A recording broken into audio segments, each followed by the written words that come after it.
శ్రోతలకి నమస్కారం. భాస్కర శతకంలోని తరువాత పద్యం చెప్పుకుందాం.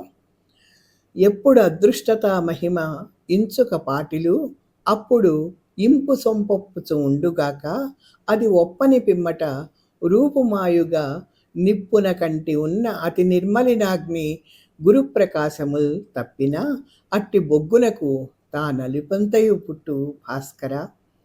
ప్రత్యక్ష భగవానుడైన ఆ సూర్యదేవుణ్ణి ఉద్దేశించి లోకరీతిని ఒక సాదృశ్యంతో మనకి తెలియజేస్తున్నాడు శతకకారుడు.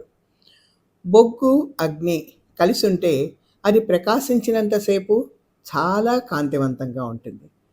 ఆ తర్వాత అది మాసిపోతే చివరికి మిగిలేది నలుపు, బూడిద. అదృష్ట కాలంలో మానవుడు గౌరవాన్ని పొందుతాడు. ఆ కాలం తీరిపోయిన తర్వాత అతని గౌరవం కూడా తీరిపోతుంది. అంటే అదృష్టాన్ని బట్టే మనిషి యొక్క విలువ, గౌరవం పొందుతూ ఉంటాడని తెలియచేసేటువంటి ఒక నీతి పద్యం.